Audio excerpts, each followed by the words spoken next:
The more I've learned about Zionist Israel, the more parallels I've seen between it and World War II Germany. So in this video, I'll be going over those parallels that I've discovered between Israel and Germany. First off, we have the Prime Minister of Israel tweeting out that Israelis are the children of light in a struggle against the children of darkness, which is almost word for word for what German soldiers were taught to believe. Schutzstaffel Commander Wolf says that the men of the Schutzstaffel were subtly conditioned to see themselves as the sons of light, that they were engaged in a struggle against the powers of darkness. Kristallnacht, or the Night of the Broken Glass, was a horrifying slaughter of the Jews in Germany, and it was the beginning of the end. The Nakba of 1948, when Jewish militias slaughtered Palestinians and forced thousands to flee, was also the beginning of the end for the Palestinians, to their land being stolen and them being oppressed. World War II Germany demolished Jewish homes, especially during the Night of the Broken Glass, when in numerous places there were hundreds of homes destroyed. This reminds me of the demolishing of Palestinian homes in the West Bank. The citizenship law in Germany only allowed those with German or related blood to be granted citizenship. Israel's law of return only grants those with Jewish blood to become citizens and be granted citizenship, not those driven out by the Nakba in exile who are refugees who want to come back to their land. Theodor Herzl, the founder of Zionism in 1895, wrote in his diary that in the Israel, we shall try to spirit the penniless population across the border while denying it employment in our country. The removal of the poor must be carried out discreetly and circumspectly. We are not going to sell them anything. Basically, the original plan was to expel the Palestinians by not giving them business in their own land.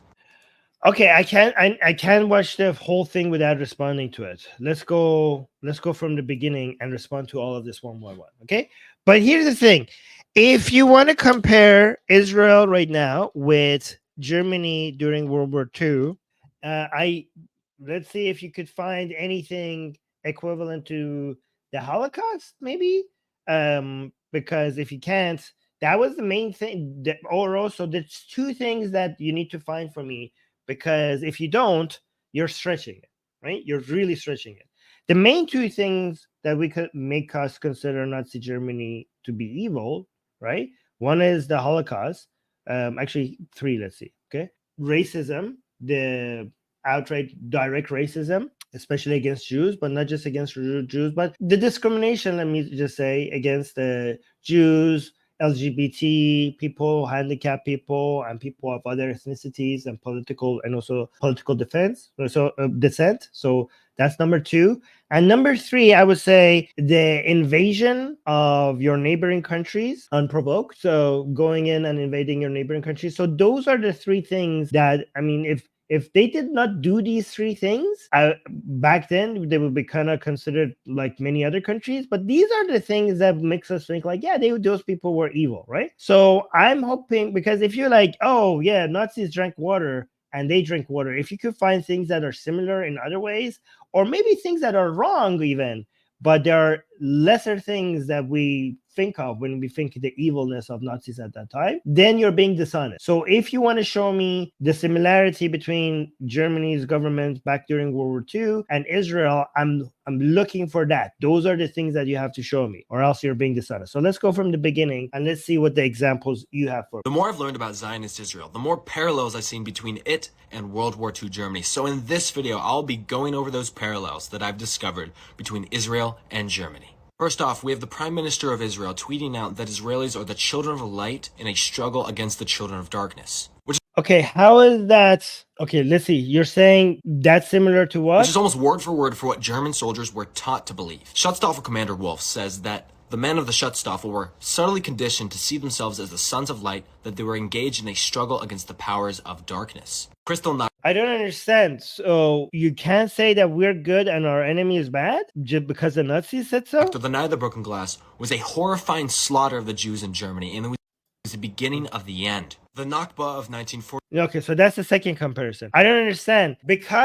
Because evil people consider themselves to be good and their enemies to be bad, then nobody could frame any war like that. I mean, don't you also frame your activism against Israel as you good, them bad? Doesn't everyone do that? Like, you do that. Everyone does. Like, what's the point of doing anything against any movement or against any action unless you think you're on the good side and they're on the bad side? This is so dumb. I mean, the problems that we have with Nazis is that they're essentializing it. You know, they're saying that when they consider themselves good and they bad, they are referring to races of people, like ethnicity. But this tweet, again, the Prime Minister of Israel, I don't support this guy. All right, I don't support anything from Netanyahu. Well, not I don't support most things from Netanyahu or the Likud party or the other two far right parties that they have right now in the government.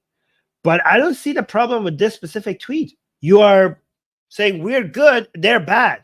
Every army thinks, I mean, I hope you think that if you're shooting at people, I hope you don't think that you're killing good people on purpose. Is he saying because Nazis thought that they're good and their enemies was bad? Anybody who thinks that is like Nazis, but your videos is against Israel. So you think that you're good and they are bad. Aren't you like Nazis by this argument? Are you going to say this about the Palestinians?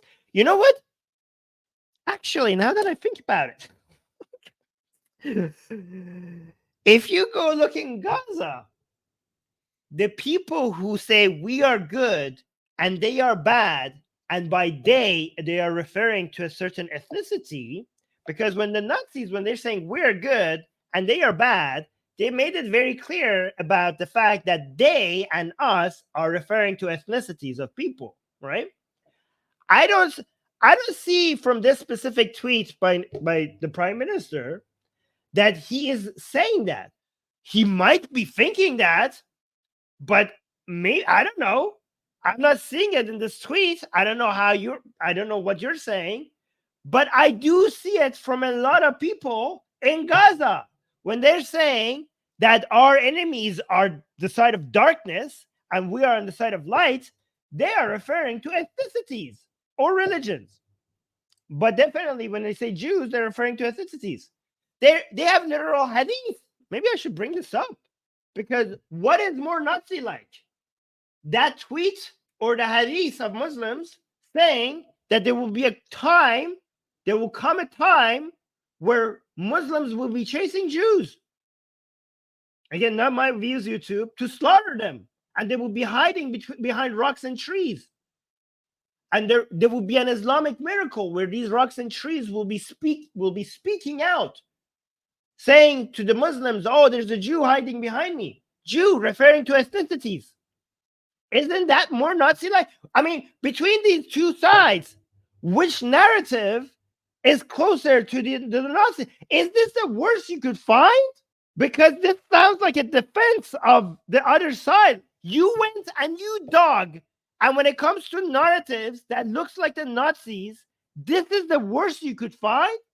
I mean, I could find worse from Israel. Because guess what? I'm not whitewashing everything from Israel. I'm defending Israel, but just like every other country, they have fascists.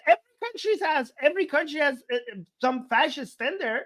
So if I wanted to be anti-Israel, I would be able to do it better than you, because I would be able to go find some actual narratives that sounds more fascist. This is the best you could do. Do you know if I go to Gaza, I will be able to find much better talking points that are closer to Nazi talking points? I don't even have to go to Gaza. I could just look at the scripture that they believe in. Should I bring this to you? Okay, I don't know how fast. This was so easy to find. Let me just show you the Sahih ones. Let me actually see. This is Sahih. These are authentic, the highest authoritative Islamic hadith that you could find. These Islamic hadith that I'm showing you is second only to the Quran.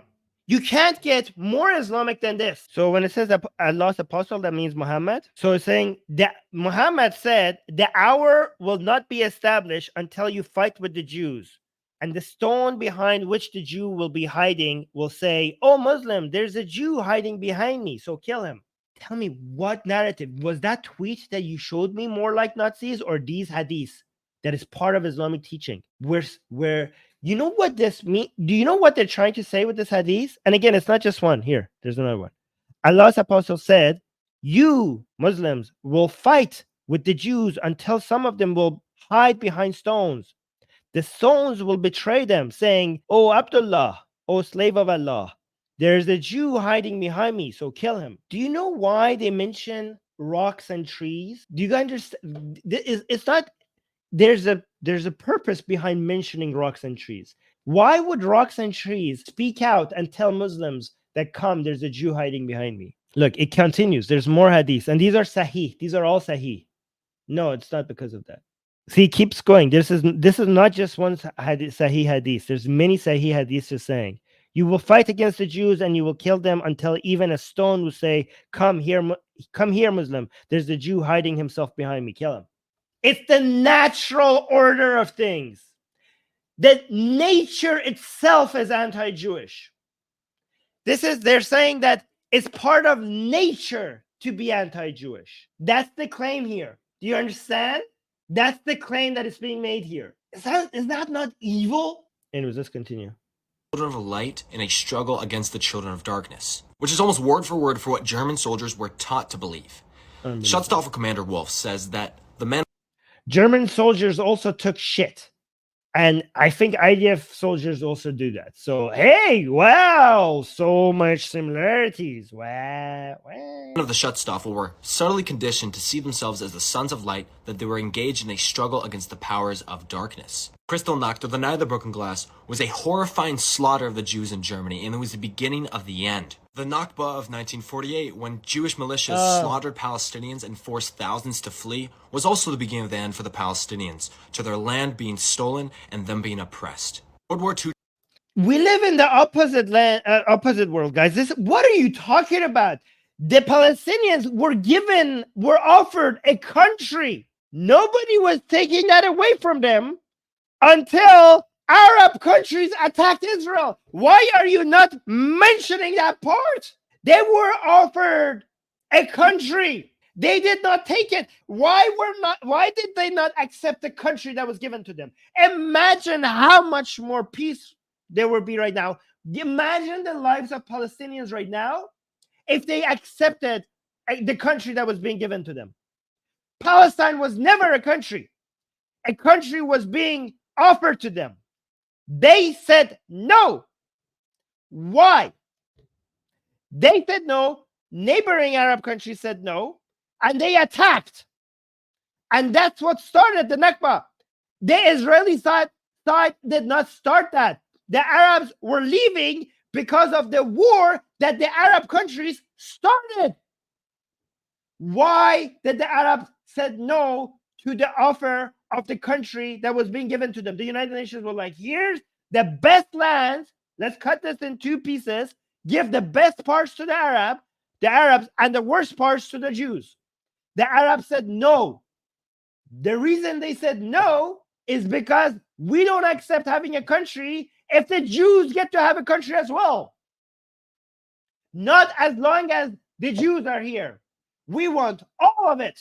Even though there is enough land for everybody, even though there's empty land that no one is settling on, and even though this would have been a win-win for everyone, we say no because they're Jews. I tell you this, if they were coming from other places and they were Arab or Muslim, they would say like, welcome in, but they were Jews. They were Jews. That was the problem. So they said no. No, because it's all or nothing. And they got nothing. If you want to find the Nazi side in this deal, in this war, in the Nakba, it's the Arab side, the Arab countryside that is more comparable to the Nazis. They invaded Israel, and a country recognized by the United Nations at that time, because they were Jews. What does that sound like? That's the one that sounds like the Nazis. The Jews weren't against Palestine being a country right next to them. The Arabs back then were against Israel being a country next to them because they were Jews. That is the Nazi-like side. Germany demolished Jewish homes, especially during the Night of the Broken Glass, when in numerous places there were hundreds of homes destroyed. This reminds me of the demolishing of Palestinian homes in the West Bank. Citizenship law in Germany. Oh yeah, the West Bank. Okay, so yeah, I have criticism for the West Bank, right? I have criticism for what's happening in the West Bank. A lot of criticism. Way more than you guys before any of this happened. Okay? But it's not Nazi-like, you freaking moron. Not everything that is wrong is like Nazi-like. What's happening to Jewish people, what happened to Jewish people on October 7th, that's Nazi-like. Come on, that's Nazi-like. only allowed those with German or related blood to be granted citizenship. Israel's law of return. Oh yeah. Let's look at the law of return. Unbelievable. Unbelievable. The law of return. Okay, look at this. Citizenship law in Germany only allowed those with German or related blood to be granted citizenship. Israel's law of return only grants those with Jewish blood to become citizens and be granted citizenship, not those driven out by the Nakba in exile who are refugees who want to come back to their land. Theodore Herzl. What a dishonest take. Is this guy stupid or evil? I don't know. Tell me, because this is so obviously not comparable. Did the Jews under Nazi Germany were given equal rights to other citizens of the country? Let me tell you what would have been comparable. Okay, so he's saying that in Nazi Germany, okay, Germany said whoever has German blood, they could be citizens. And he says because Israel only allows people with Jewish blood to come back to Israel and become citizens, these are equal. Let me tell you what would have actually made it equal. Imagine Hitler was saying this instead. Obviously, we respect our Jewish citizens. Imagine Hitler saying that. And whoever is a Jew and a German citizen right now, they will have equal rights to all other German citizens. Imagine Hitler saying that. However, on the other side, we have equal, for people who are citizens, they enjoy equal rights. Obviously, we don't discriminate against Jews.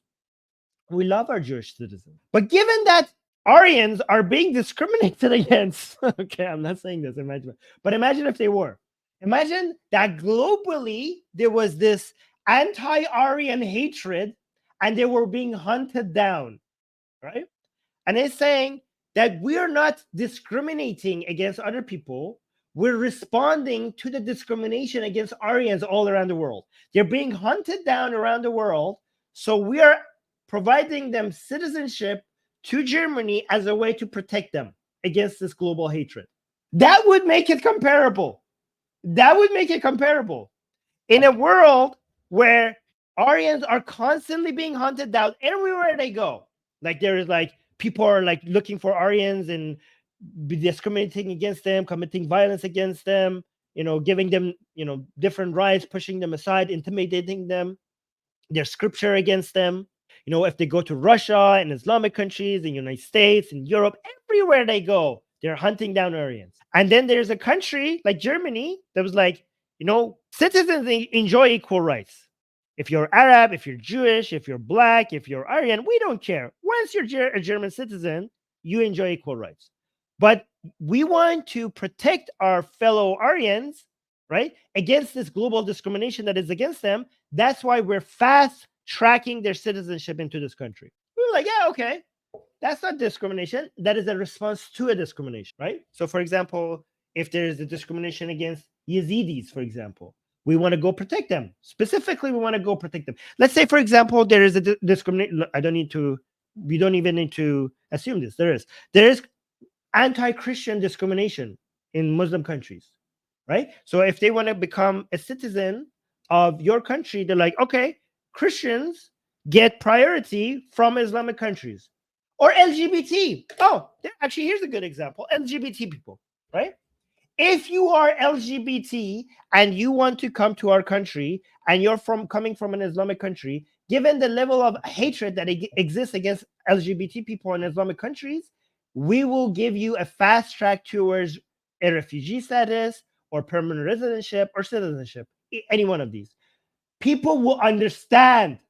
Liberal-minded people will understand why LGBT people are being put on a fast track to any of these three, given their status in Islamic countries. Because we're not giving a certain privilege to LGBT people. We're not doing a discrimination against straight people. Imagine if people consider that to be discrimination against straight people. Let's say like somebody was gay and they lived in an Islamic country and they are coming to your country filing for asylum.